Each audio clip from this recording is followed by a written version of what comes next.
Pemirsa, Gubernur DKI Jakarta Basuki Cahayapurnama atau Ahok menyerahkan seluruh penanganan ledakan bom yang terjadi di Durensawit, Jakarta Timur kepada pihak kepolisian. Ya, namun ia menghimbau agar seluruh gedung-gedung di Jakarta untuk memasang CCTV guna meminimalisir kejadian yang serupa terjadi lagi.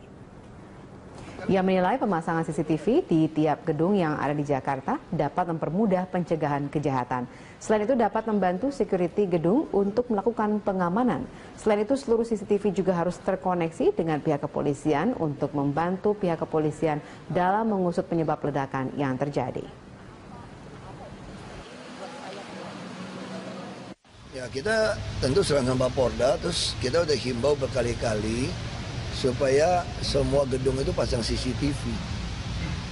Ya kita bisa ngamatin gitu loh. Orang mau tukar plat nomor pun bisa lihat motor apa, mukanya kayak apa, bisa kita lacak nanti. Bagian depan gedung perkantoran Multi Miranti Graha kawasan Durensawit, Jakarta Timur rusak parah akibat ledakan granat pagi tadi. Saat ini sebagian sisa ledakan telah mulai dibersihkan.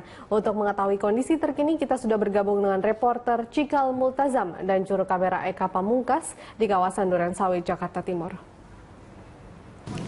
Ya, Cikal, bagaimana kondisi terkini di sana? Kondisi saat ini masih steril.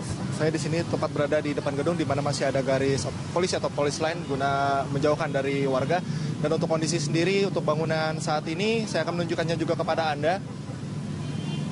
Kita sama-sama melihat kondisi masih steril di mana seperti yang Anda sampaikan sebelumnya bahwa kondisi bagian depan dari gedung Multi Miranti Graha di kawasan Durensawit, Jakarta Timur ini rusak parah.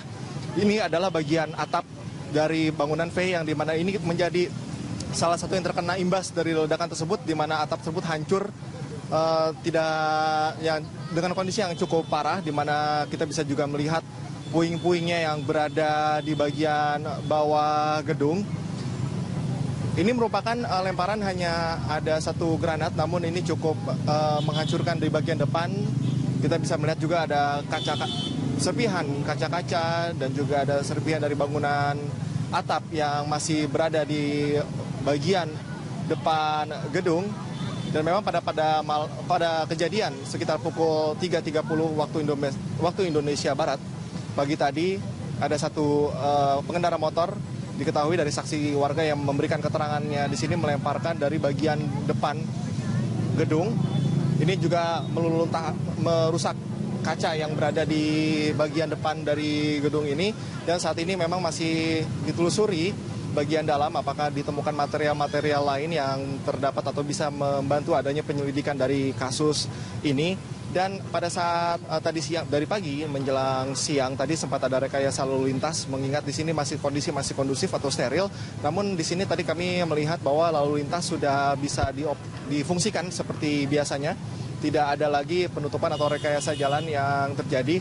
Dan kami juga tadi sini sempat ingin memantau atau meminta informasi dari pengelola gedung, namun pihak pengelola gedung dari yang kami dapatkan informasi masih memberikan keterangannya baik itu di Polres Jakarta Timur maupun dari Polda Metro Jaya terkait dengan apa motif sebenarnya dari kejadian yang baru saja terjadi pada pagi hari tadi.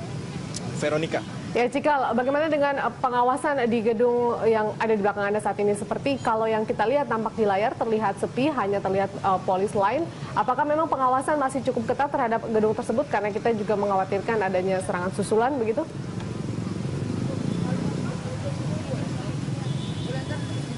Ya, pengawasan saat ini masih cukup ketat, Veronica. Kami juga tadi sempat meminta izin untuk memantau lebih jauh ke dalam. Apakah kami bisa melihat atau mengambil material untuk gambar dari apa yang terjadi di dalam, namun kami tidak diperbolehkan untuk masuk karena dari petugas dari Polres Jakarta Timur dan juga dari Densus tadi masih melakukan penyisiran ke dalam.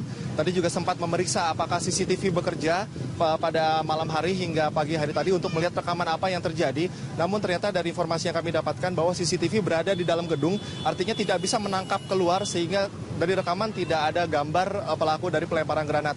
Dan saat ini pihak dari kepolisian nantinya akan melakukan penyisiran dalam radius beberapa ratus meter dari lokasi ini guna apakah dari CCTV atau tangkapan CCTV dari gedung-gedung lain ini akan menangkap gambar dari pelaku yang membawa motor dan melemparkan granat tadi. Dan sejauh ini pihak dari Polres Jakarta Timur maupun dari Polda Metro Jaya, dari Ditreskrimum juga masih berjaga di sini untuk melakukan penyisiran lebih jauh dari dalam maupun dari luar gedung ini.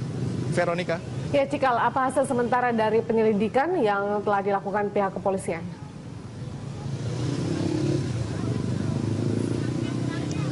Dari komentar atau informasi yang kami dapatkan memang dari pihak kepolisian belum bisa berspekulasi mengenai motif apa yang terjadi, namun dari informasi singkat yang kami dapatkan ini tidak ada kaitannya dengan tindakan dari terorisme. Dan beberapa saat yang lalu, Veronica, rekan kami juga sempat melakukan peliputan ke lokasi ini. Dan Veronica, berikut kita sama-sama saksikan hasil liputan dari rekan reporter Nori Utari dan juru kamera Rangga Samudra.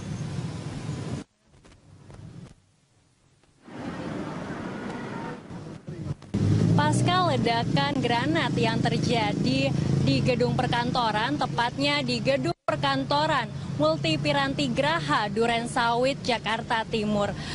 Ledakan ini terjadi pada Senin pagi, yaitu pada pukul 3:30 pagi waktu Indonesia Barat. Dan kejadian ini bermula saat seorang pengendara bermotor melempari sebuah granat ke dalam gedung ini yang arahnya tepat ke dalam pintu masuk gedung ini. Dan ledakan ini mempunyai ledakan yang cukup kuat yang mengakibatkan retak di sekitar kaca di gedung ini. Pemirsa bisa melihat di belakang saya ini retakan-retakan kaca dan juga pecahan-pecahan kaca masih terlihat di gedung ini. Selain pecahan kaca juga terlihat sebagian atap di lantai dasar gedung ini roboh karena disebabkan dari ledakan tersebut. Dan juga ada sekitar panjangnya 1 hingga 2 meter atap dari gedung ini roboh. Dan juga masih terlihat di sekitar ledakan ini atap-atap dan juga triplek dari robohan ini masih tertumpuk di sekitaran lantai dasar ini. Dan pernyataan dari Kombes Pol Krisnamurti menyatakan bahwa ledakan ini dilakukan oleh seseorang yang profesional, mengingat tingkat atau kesulitan melemparkan granat ini cukup memiliki tingkat kesulitan yang tinggi. Selain itu juga granat tipe manggis yang digunakan oleh pelaku ini adalah tipe granat yang sulit untuk ditemukan dan hanya bisa ditemukan di tempat tertentu saja. Nori Utari, Rangga Samudra, Berita 1, Jakarta.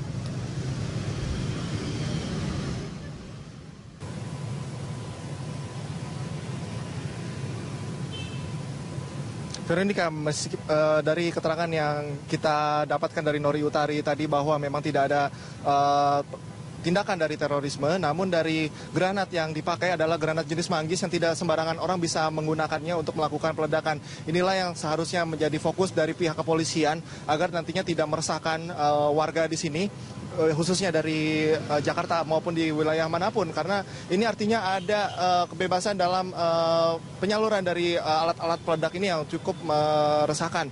Tentunya kita berharap juga dari proses penyelidikan dari kepolisian dapat mengungkap hal ini, tidak hanya dari motif, tapi dari peredaran bahan peledak ini yang menjadi juga meresahkan masyarakat akhir-akhir ini. Veronica. Jika terakhir, adakah kemudian informasi dari pihak kepolisian membutuhkan waktu berapa lama dalam melakukan penyelidikan mengingat sumber dokumentasi yang terbatas dan juga dari informasi Nori Utari bahwa sumber untuk memperoleh bahan peledak tersebut sangat sulit, begitu Cikal? Jika kita mengambil dari bahan peledak ini, maka ini tentunya akan membutuhkan waktu yang cukup panjang, Veronica. Namun jika kita menyelidiki dari pelaku-pelaku ini, saat ini pihak kepolisian memang belum memberikan informasi kapan tepatnya proses penyelidikan ini akan selesai. Namun dari upaya-upaya yang dilakukan tentunya ini menandakan bahwa polisi telah bergerak cepat untuk mengungkap kasus ini, diantaranya telah memanggil dari pihak pengelola gedung untuk datang atau memenuhi panggilannya ke Polres Jakarta Timur untuk guna dimintai keterangan, dan juga untuk memanggil beberapa tenan di sini. Di sini ada 12 perusahaan, Veronica, di mana 2 diantaranya adalah perusahaan dari pengacara atau kantor kuasa hukum.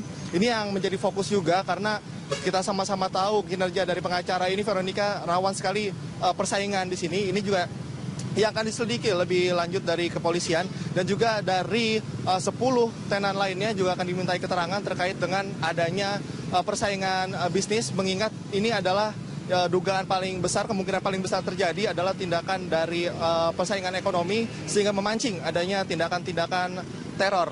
Dan sampai sejauh ini memang kami belum mendapatkan informasi pasti. Sejauh itu kemungkinan ini yang tentunya kita harapkan tindakan polisi yang cepat dapat mempercepat adanya keterangan dan juga pengungkapan dari kasus ini. Sejauh itu demikian, Veronica. Baik, terima kasih Cikal. Pemirsa, demikian tadi laporan dari Cikal Multazam dan juru kamera Eka Pamukas langsung dari Durensawit, Jakarta Timur. Pelaku pelemparan granat di gedung Multi Miranti Graha Durensawit, Jakarta Timur dilakukan oleh orang atau kelompok profesional. Ia mengingat granat yang digunakan adalah granat jenis manggis dan hanya bisa ditemukan di tempat tertentu. Di Diskrimum Polda Metro Jaya, Kombes Pol Krisna Murti menyatakan dugaan sementara golongan kejahatan ini termasuk kriminalitas biasa. Meski begitu, pelaku penggranatan diyakini adalah orang yang terlatih. Mengingat untuk melemparkan granat jenis manggis memiliki tingkat kesulitan yang cukup tinggi. Selain granat yang meledak, Polda Metro Jaya juga mengamankan 1 buah granat berjenis sama yang saat ini sedang ditangani tim laboratorium forensik untuk diteliti. Krisna menyatakan pihaknya juga akan memintai keterangan pemilik gedung dan 12 perusahaan yang bertempat di kantor ini untuk pengembangan penyidikan.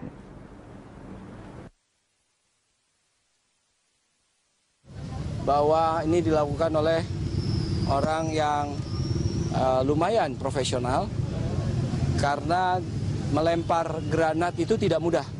Ya, semua ya hanya orang-orang terlatih yang melempar granat, yang mampu melempar itu. Ya, kami juga dulu dilatihkan, tahu sulitnya melempar granat, dan rekan-rekan juga bisa melihat tidak sembarang orang. Kemudian kami berharap nanti dari hasil olah TKP ada petunjuk yang signifikan yang sekarang sedang didalami oleh tim forensik. Apa itu petunjuk signifikannya tidak bisa dikemukakan di sini. Nah, pertanyaan berikutnya, apakah ini kriminalitas biasa atau yang lainnya? Dugaan awal kami ini adalah kriminalitas biasa, tapi menggunakan sarana alat yang luar biasa. Ya, kriminalitas biasa, tapi menggunakan sarana atau alat yang luar biasa.